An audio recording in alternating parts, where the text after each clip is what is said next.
Magandang umaga po sa ating lahat. At ngayon po, tayo na po ay nasa pangalawang bahagi na po sa ating pagsamba sa araw ng Sabado, Hour of Worship. At sa oras na ito, tayo ay pangunahan ni Brother Jemel Dumagtoy. Ngunit bago po yan, tayo po muna ay umawit ng ating opening song at kasabay na po nun ang pag-gather ng ating mga tithes and offerings. At pagkatapos po nun, ang ating opening song, kasabay na din po ang offertory prayer ni Sister Trisha.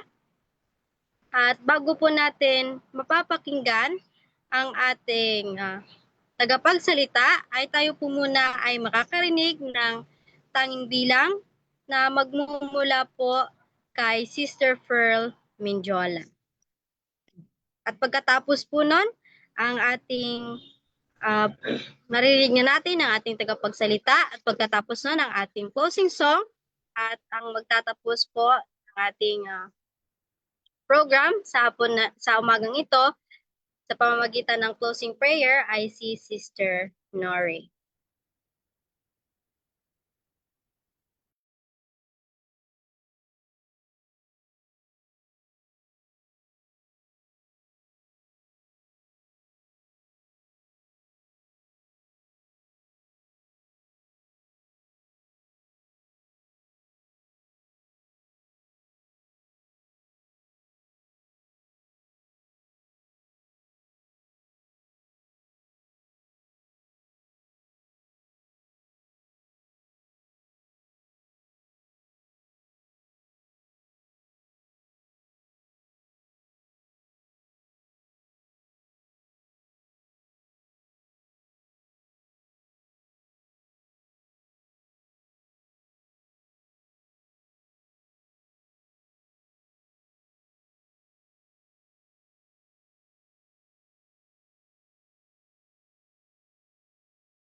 Saglit lang po at meron po tayong onting technical issue at nagawa na po namin ng paraan.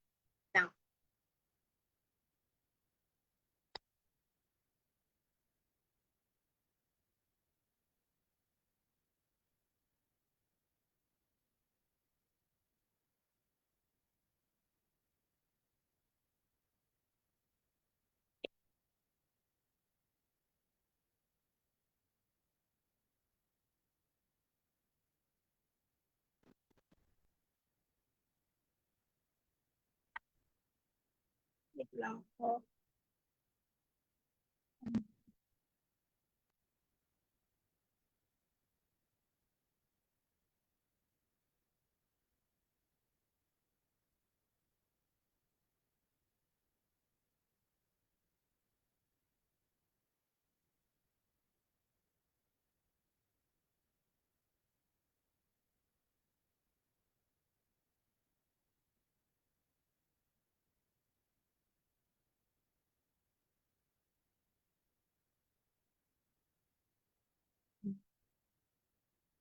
At ngayon po, tayo na po ay mawit ng ating opening song na Showers of Blessing na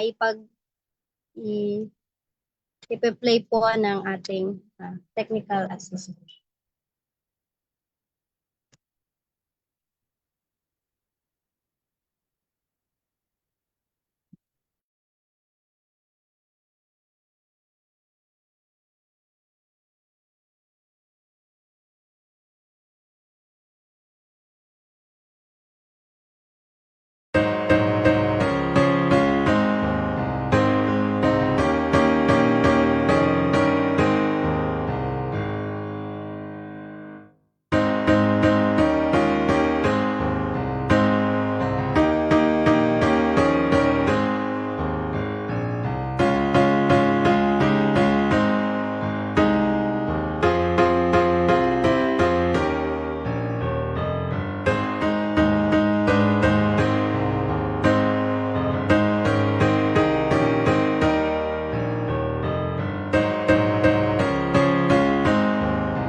Po sa ating opening prayer at offertory prayer, hindi ko po bang hilingan si Brother?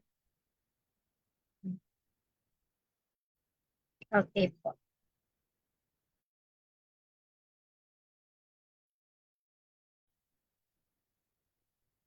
Tayo po'y manalangin.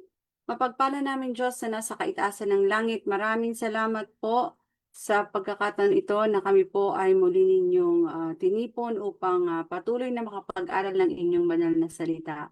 Amin pong ibinabalik, Ama, ang amin pong mga ikapo at handog ng aming mga pasasalamat. Pagpalain po ang aming mga kabuhayan at upang kami po ay patuloy na kaloob para sa inyong banal na gawain. At ganun din po, idinadalangin namin ang inyo pong lingkod na magbibigay ng tinapay ng buhay sa amin sa oras na ito. Pagkalooban siya, nawa ang kanya pong mensahe ay magpabanal sa aming lahat. Matutunan namin kung paano kami lalakad sa pagpapakabanal. At ang lahat ng ito po, Ama, ay aming hiling alang-alang sa pangalan ng aming Panginoong Hesus. Amen.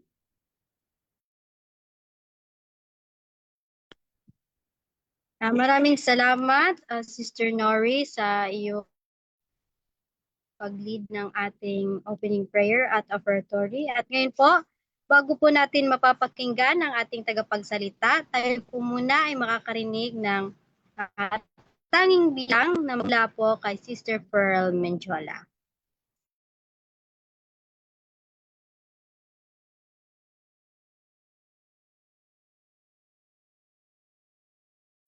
Open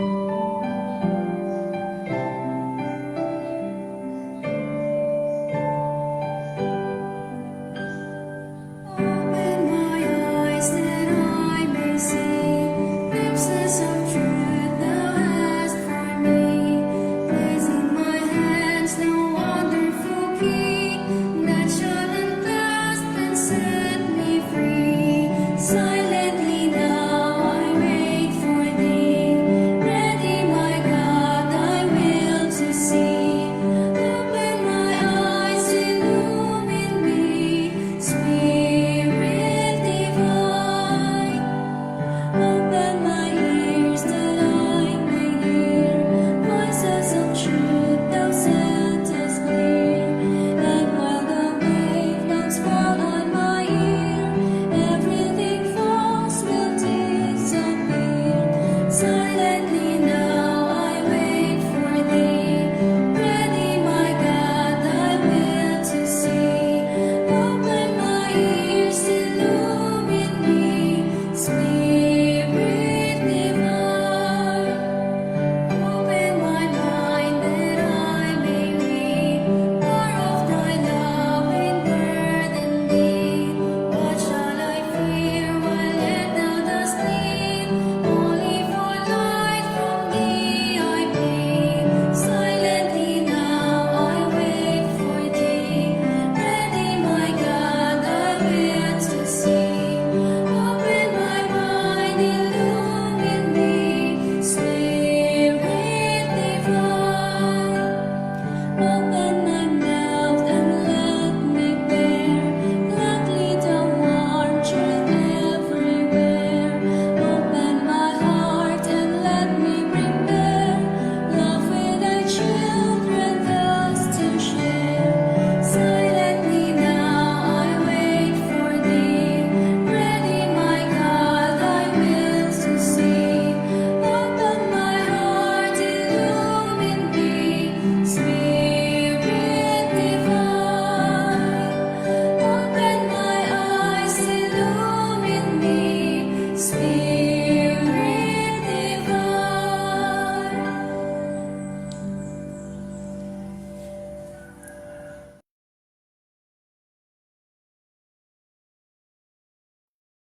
Maraming salamat po sa napakagandang awitin na ating narinig at nawa buksan ng ating Panginoon ng ating mga mata, ating mga tainga na tayo ay makarinig ng maayos at maintindihan natin ang kanyang mga salita. At ngayon po, akin na pong ipa-play ang ating study po sa umagang ito. Nawa ang ating mga puso't isipan ay mai-focus lamang sa ating hour of worship sa umagang ito upang ating maintindihan ang mga salita ng ating Panginoon.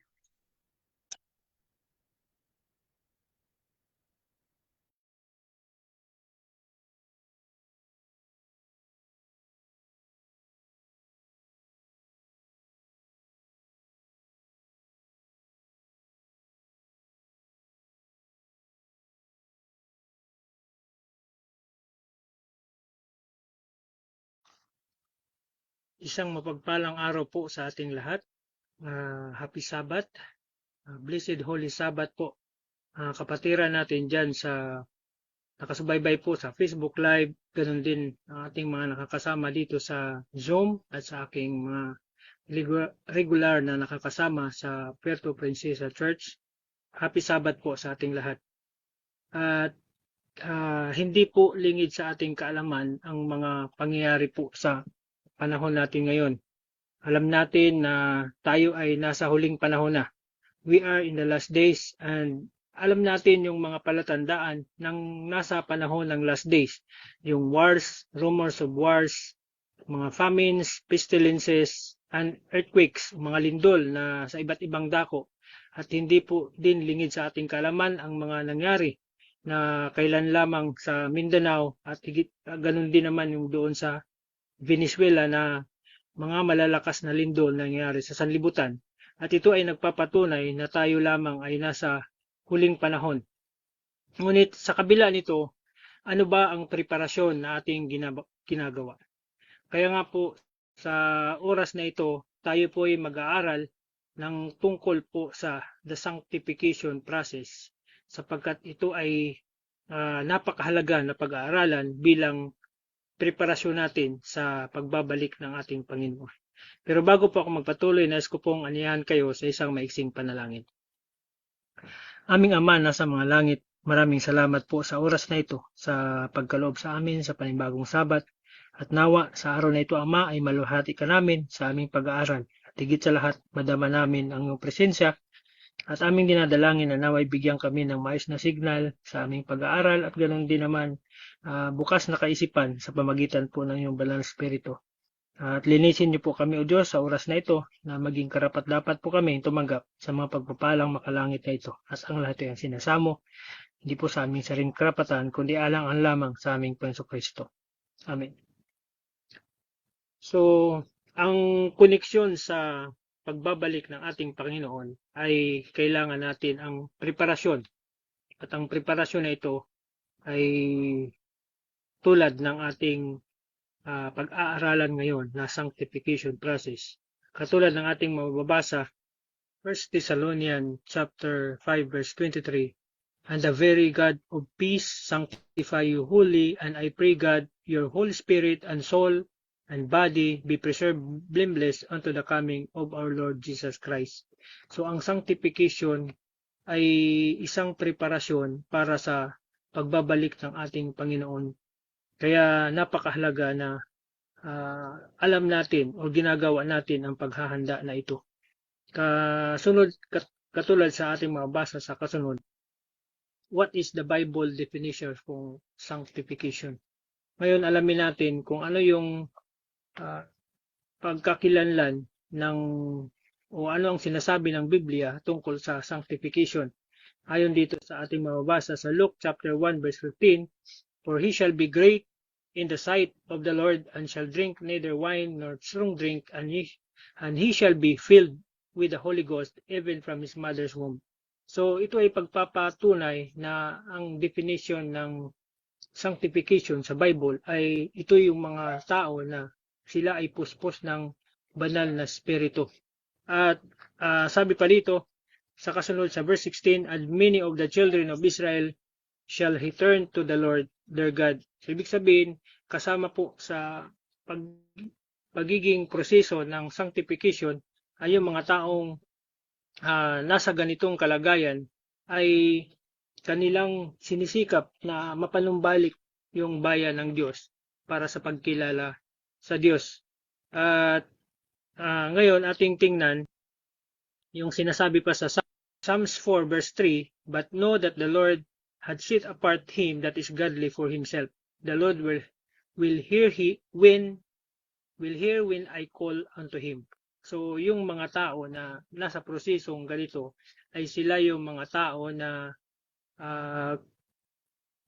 kinikilala ng Panginoon at sila ay inihiwalay bilang sa Kanya, at ang napakagandang pangako niya dito ay Kanyang sinasagot o Kanyang pinapakinggan. Kinikilala ng Diyos ang kanilang pagtawag. Sabihin kung sila ay tatawag sa Diyos, yun ay sinasagot ng ating Panginoon. Ngayon sa ating pagpapatuloy, sabi dito sa The Sanctified Life, isang aklat po na ito sa page 77, paragraph 1. Sabi ito, "The sanctification set forth in the sacred scriptures has to do with the entire being, spirit, soul, and body. Here is the true idea of entire consecration." So ang sanctification ay hindi lang po spiritual, kaluluwa, kundi kasama po ang katawan. Itong buong being. Itong tatlong aspeto na ito ay kailangan po sa pagtatalaga or sa proseso na kailangan gagawin.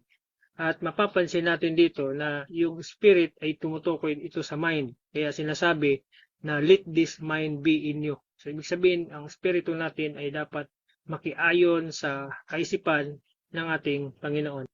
Ngayon sabi ito, what is the sanctification of the soul? Mabasa po natin dito sa Christ Object Lesson 384 paragraph 1. The sanctification of the soul by the working of the Holy Spirit is the implanting of Christ's nature in humanity.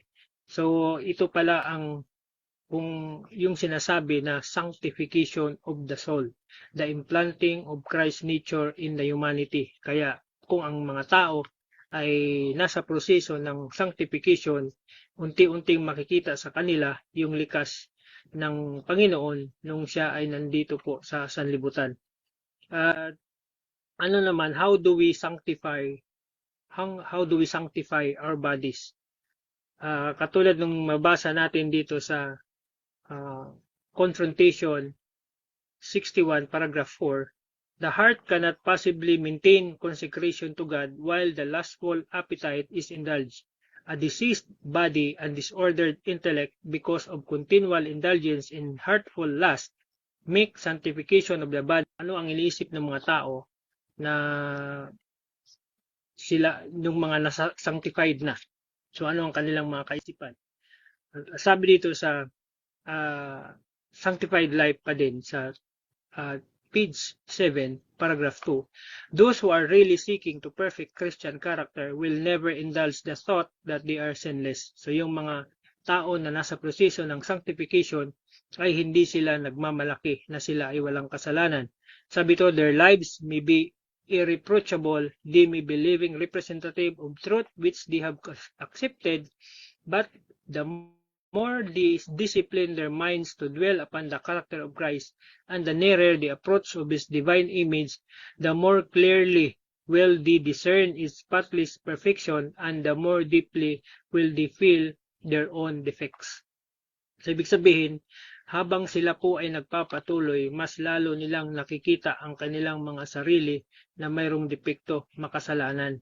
Ngayon, minsan may mga tao na hindi nagpapahalaga sa spirit of prophecy, o parang tingin nila ay yun ay isang katha lang ng tao. Pero kung ating titingnan, kaya nga po sinamo ko dito yung Bible verse na magpapatunay na kung ano ba ang naramdaman ng tao nung sila ay nasa proseso ng sanctification.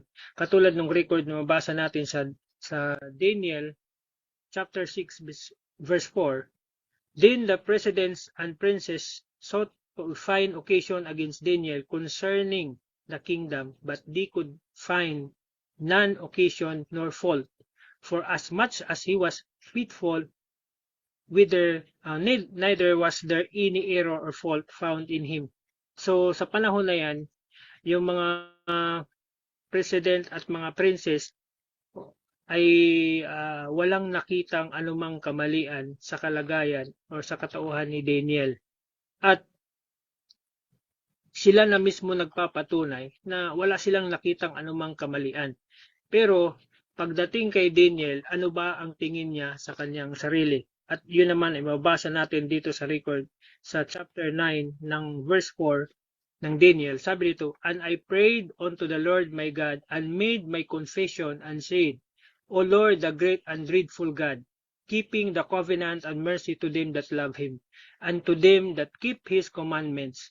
Sa verse 5, we have sinned and have committed iniquity, and have done wickedly, and have rebelled, even by departing from the precept from thy judgment. So, yung mga tao na sa paligid ni Daniel, walang nakitang anumang pagkakamali or kasalanan sa kanya. Pero si Daniel mismo sa kanyang sarili, pinapakita niya na siya ay makasalanan. O isabihin, hindi siya nagsasabi na siya ay malinis, siya ay walang kasalanan, kundi ibinibilang niya ang kanyang sarili na tulad ng isang makasalanan. At yun po yung isang karakteristik ng mga tao na nasa proseso ng sanctification na hindi sila nagmamalaki na sila po ay wala ng ay mga walang kasalanan. Ngayon, tingnan naman po natin dito yung kasalungat niya. What is the condition of those who think that are fully sanctified? Yung mga nag-iisip na sila ay banal na. Sabi dito sa Sanctified Life pa rin, page 8, when persons claim that they are sanctified, they give sufficient evidence that they are far from being holy. They fail to see their own weakness and destitution. They look upon themselves as reflecting the image of Christ because they have no true knowledge of Him. So nakakalungkot pala na pag tayo ay nag-aangkin na tayo ay banal na, tayo ay walang kasalanan, so ito ay nagpapakita na napakalayo tayo doon sa mga inaangkin natin. Sabi pa dito, the greater the distance between them and their Savior, the more righteous they appear in their own eyes. So, ibig sabihin, kung gaano kalayo tayo doon sa ating Panginoon, gano'n naman ang pagmamalaki pala natin, pagmamataas, na yung mga ganong karakteristik ay nagpapakita lang na gano'n tayo kalayo sa Panginoon. So, yung mga tao na nagsasabi na sila ay banal, nagmamalaki na sila ay matuwid na, sila pala yung mas malayo doon sa kalagayan ng Panginoon o mas malayo yung distansya nila sa Panginoon. Pero yung mga tao nagsusumikap na lumapit sa Panginoon, sila yung mga tao na hindi nagsasabi sa kanilang mga sarili o hindi nagmamalaki sa kanilang kalagayan sa kanilang mga sarili. Sa ating pagpapatuloy, sabi dito, katulad nung mababasa natin sa record dito sa Lucas chapter 18 verse 11, yung sa Pharisee at saka sa publican, sa verse 11 sabi niya, the Pharisee stood and prayed thus with himself, God, I thank thee that I am not as other men are extortioners, unjust, adulterers, or even as this publican. But sabi pa dito sa verse 12, I fast twice in the week, I give tithes of all that I possess. So, mapapansin natin na itong ganitong kalagayan ay may history sa Bible na yung mga tao na nagsasabi na sila ay matuwid, na ganito ang kanilang mga ginawa, pinagmamalaki nila ang kanilang mga ginagawa, ay sila pala yung mga tao na tinutukoy doon sa una nating binasa, na mga tao na malayo doon sa kalagayan ng kabanalan. So, makita natin na yung binasa natin doon sa isang aklat na Sanctified Life ay umaayon din naman doon sa binasa natin dito ngayon sa Bible, na story ng Bible na nagpakita sa kalagayan ng Pharisee at ng publican. At sabi pa dito sa ano pa ang magiging kalagayan nila nung itong mga tao na nag-aangkin na sila ay banal. Sabi dito sa page 9 ng Sanctified Life, they are stubborn and perverse in urging their tenacious claims of holiness, giving many words but bearing no precious fruit as proof.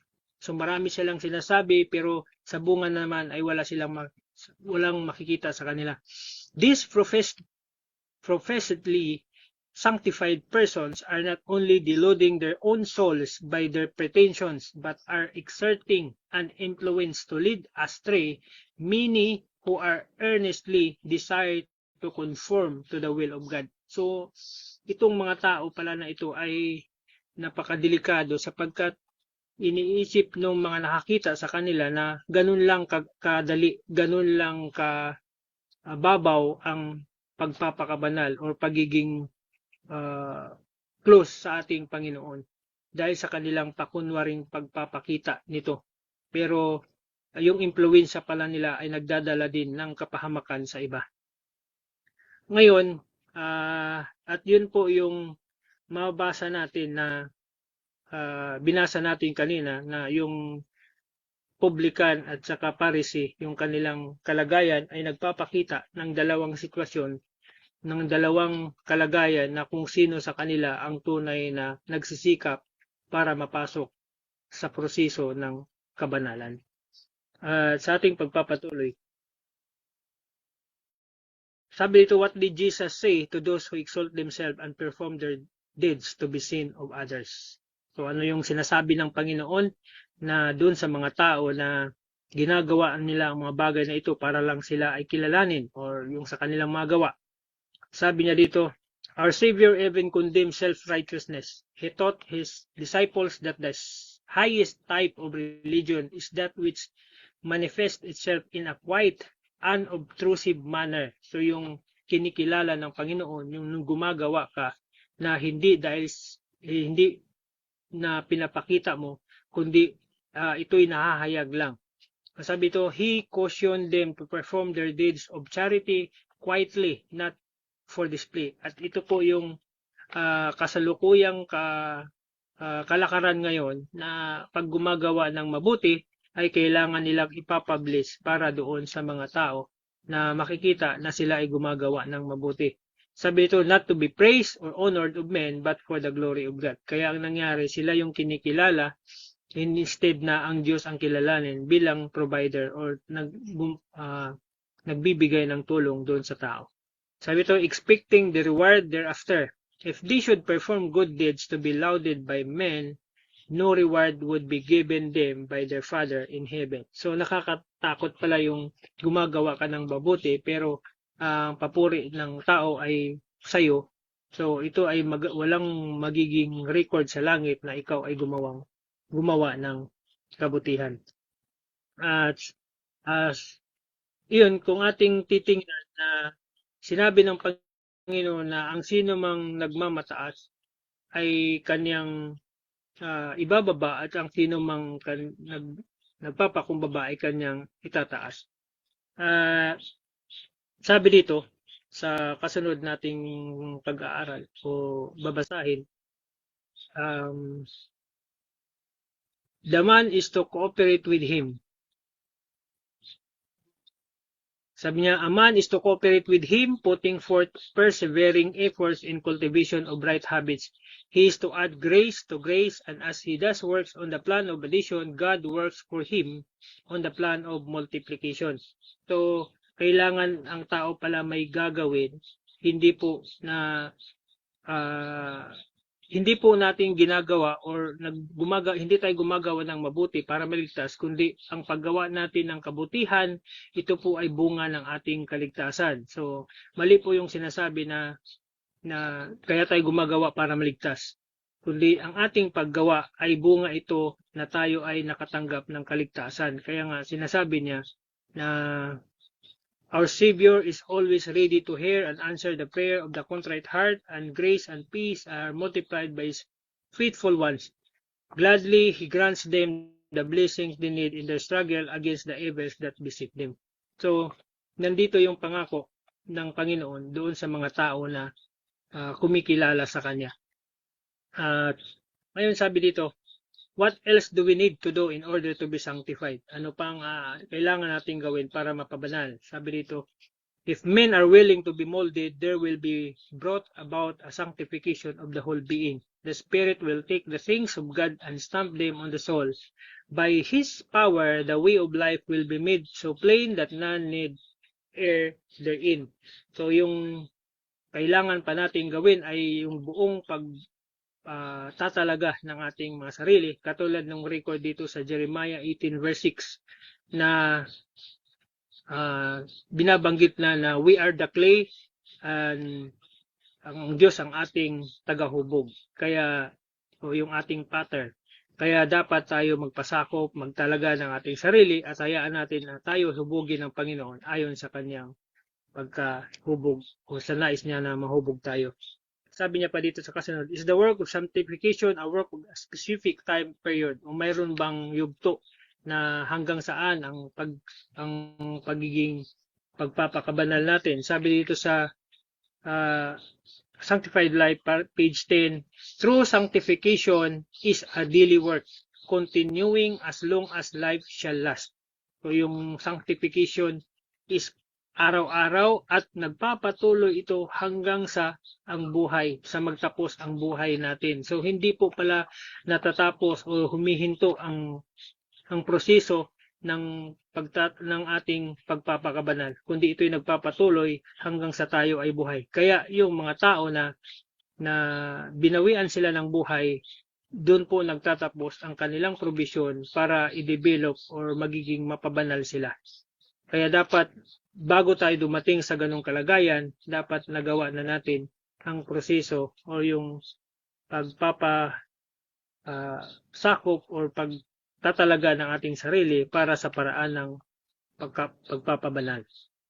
At sabi pa dito, sanctification is not the work of a moment, an hour, a day, but of a lifetime. It is not gained by happy flight or feeling, but is the result of constantly dying to sin and constantly living for Christ. So hindi po ito isang iglap lang, isang oras, isang araw, kundi buong buhay natin ginagawa. At hindi rin ito tumutukoy sa dahil maganda ang mood mo ay kailangan mo mapakabanal, wala kang problema, kailangan mong gawin ito. Kundi sabi niya dito, it is the result of constantly dying to sin and constantly living for Christ. So patuloy na pamumuhay sa ating Panginoon. Sa kasunod, sabi dito, where does the work of sanctification begin? So saan ito magsisimula? At ayon dito sa mabasa natin sa Child Guidance 481 paragraph 3, the work of sanctification begins in the home. At doon po iyan mahuhubog una mula pagkabata.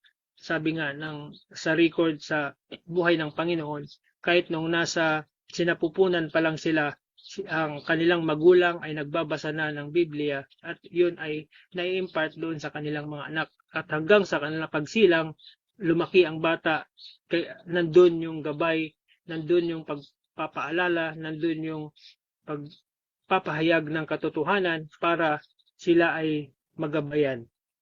Sila ay lalaki na dala-dala nila ang katotohanan na ito. At yung katotohanan na ito magdadala sa kanila ng kabanalan. Sabi dito, those who are Christians in the home will be Christians in the church and in the world. There are many who do not grow in grace because they feel of cultivating home religion. Iniisip natin na ang kabanalan ay doon lang natin makukuha sa pagsamba natin, doon sa panahon na tayo ay naglilingkod, sumasamba sa Diyos. Kundi doon po ang pinaka-application natin sa ating bahay.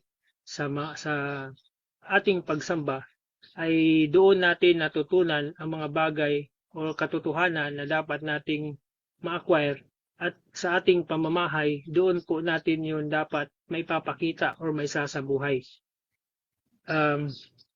Sabi pa rito, how can it be proof that a person is being sanctified? So ano ang magiging katibayan na itong mga tao ay nasa kalagayan na ng kabanal o sila ay banal na.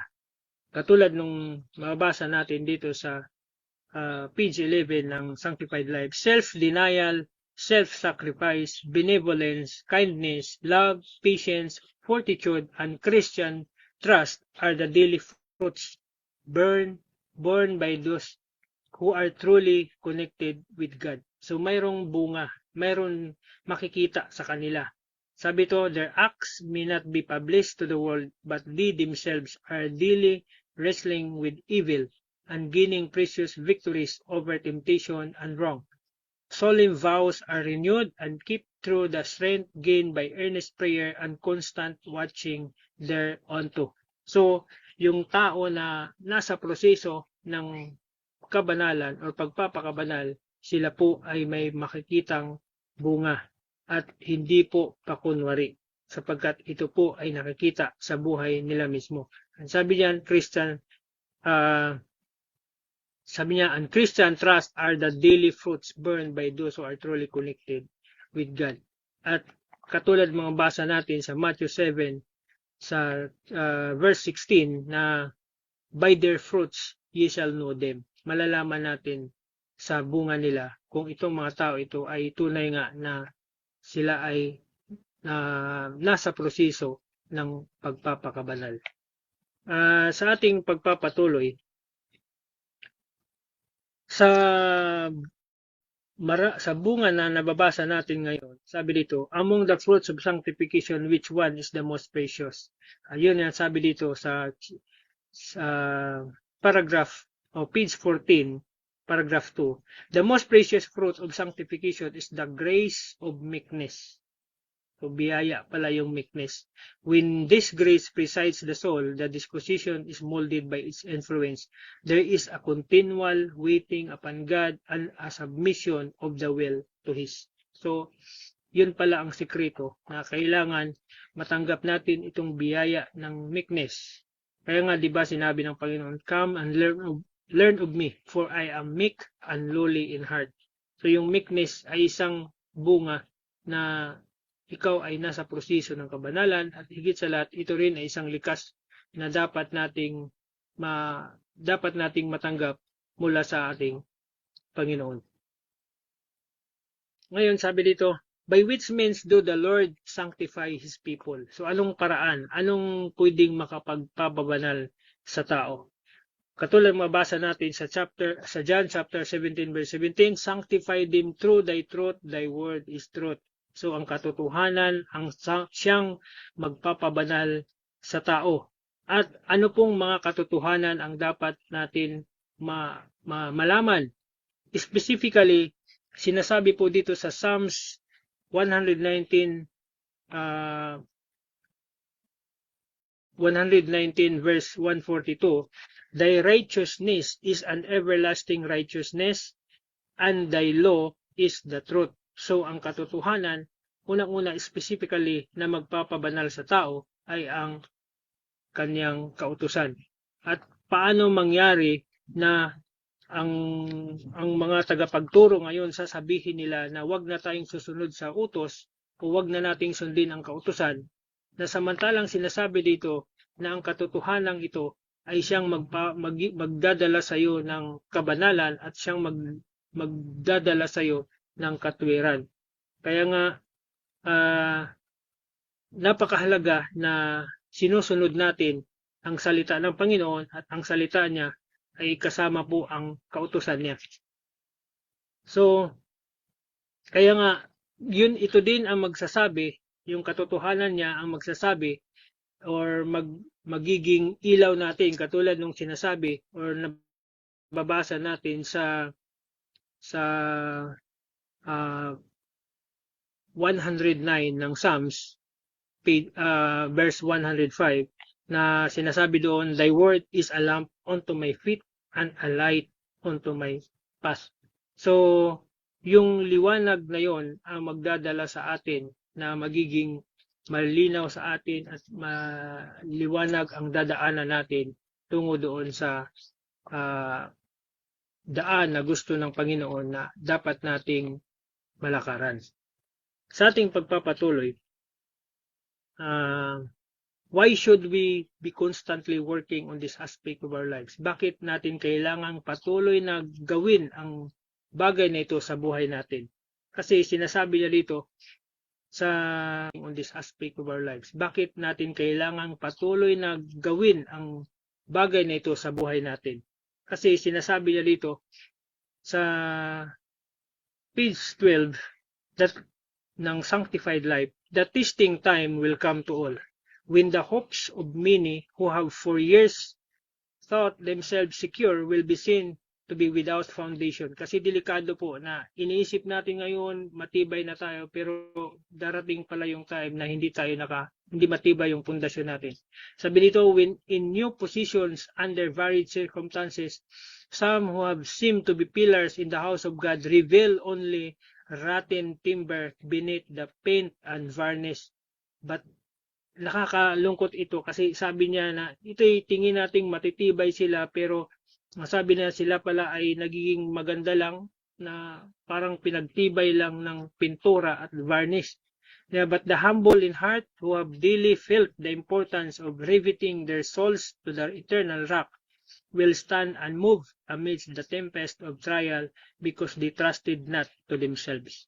Kaya napakahalaga na yung patuloy nating pagtatalaga sa ating sarili, na hindi tayo nagtitiwala sa ating mga sariling kakayanan. At ngayon sabi dito, who is the only one who can bring about the process of sanctification in our lives? Sabi dito, day by day, God labors for man's sanctification. So, sino ang gagawa sa atin? Ang Diyos mismo ang gagawa sa atin para makamit natin ang kabanalan na ito. Katulad din ng mabasa natin sa 1 Thessalonians 5:23, that the very God of peace sanctify you wholly.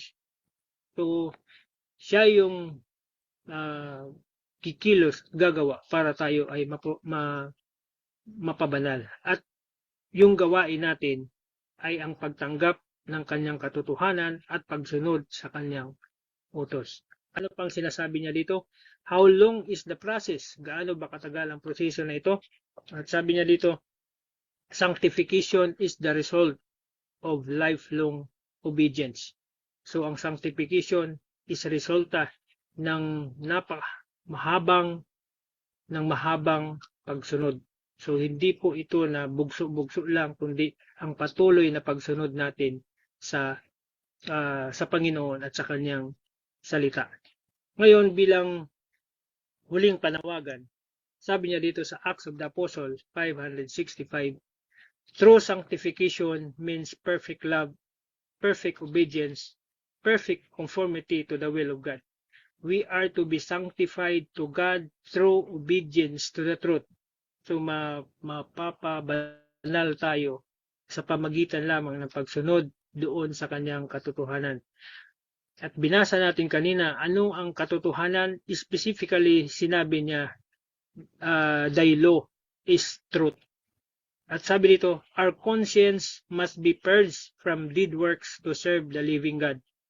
We are not yet perfect, but it is our privilege to cut away from the entanglements of self and sin and advance to perfection.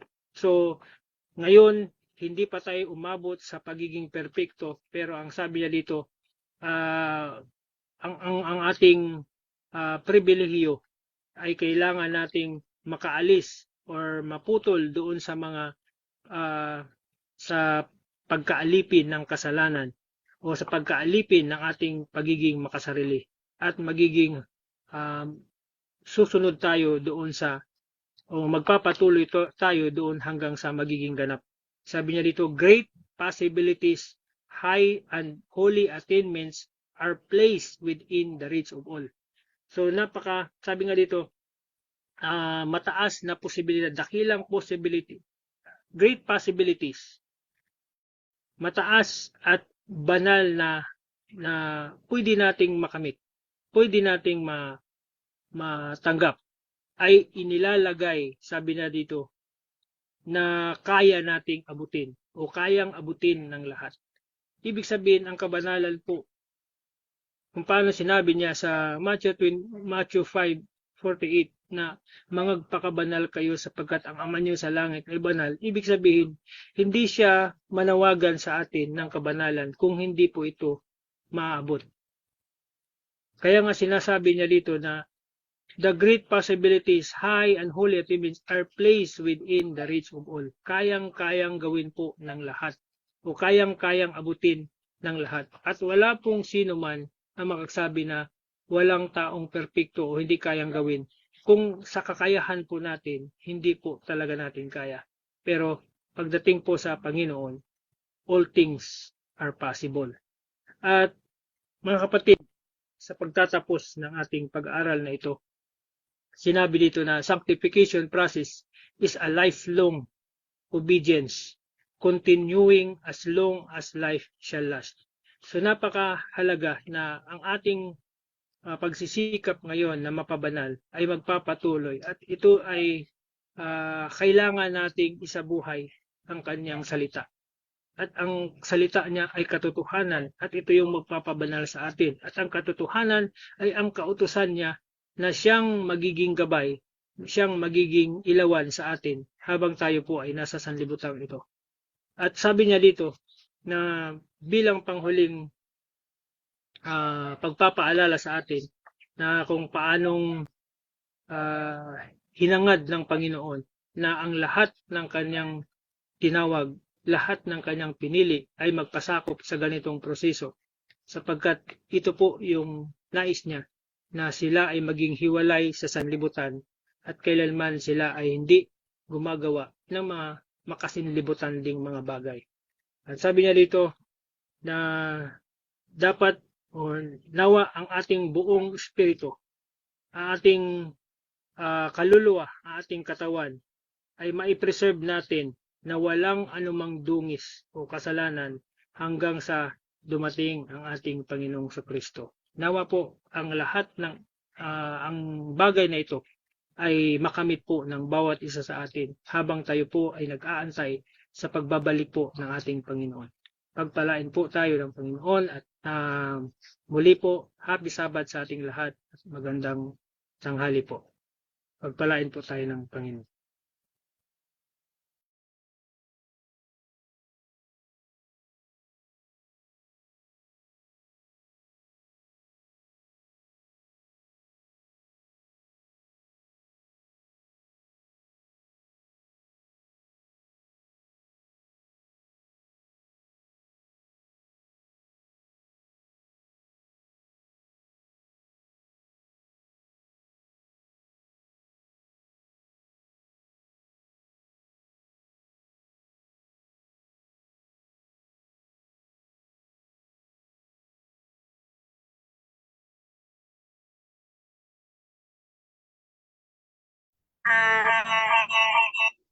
Ang mag-lead po sa ating closing prayer, pwede ko po bang hilingin si Brother Harry na siya po ang mag-closing prayer.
Alright, tayo pong lahat ay managluhod sa pananalangin.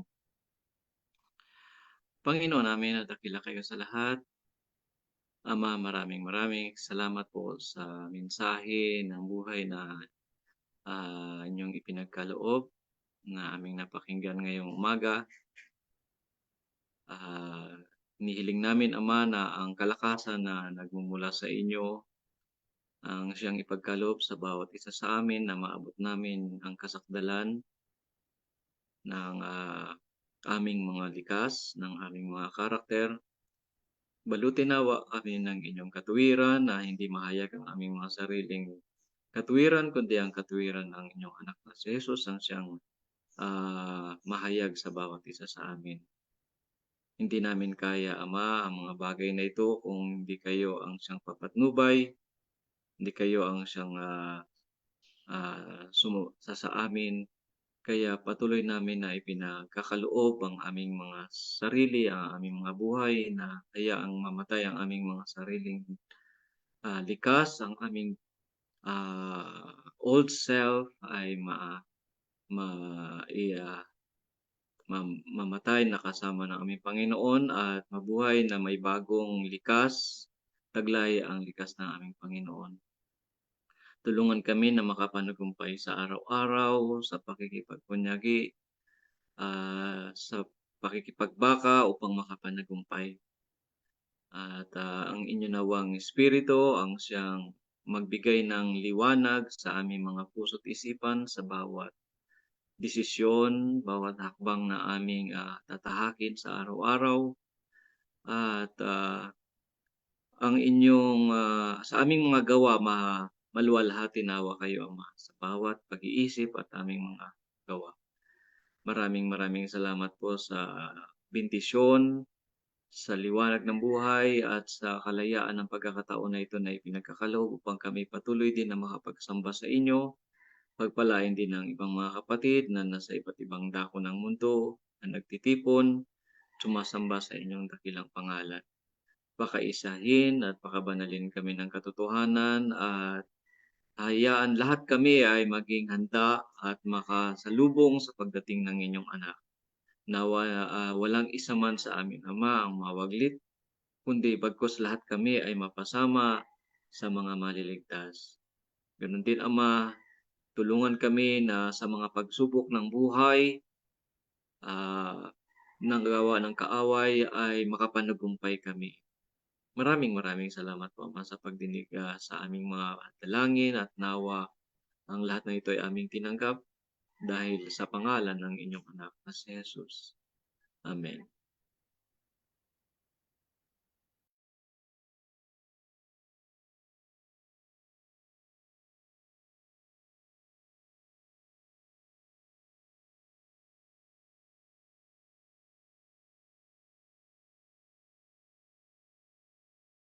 Maraming salamat sa inyong pag-join at pakikinig sa ating Sabbath School lesson at sa ating hour of worship sa umagang ito. Nawa ang mga mensahe or mga salita ng ating Panginoon na ating napakinggan ay tumatak sa ating puso't isipan. At ngayon, akin ko po kayong inaanyayahan sa ating online program. Mamaya po ang Bible class for primary level, 1:00 ng hapon. At meron din po tayong sundown worship ng 5:00 ng hapon. Muli po, magandang tanghali sa ating lahat and God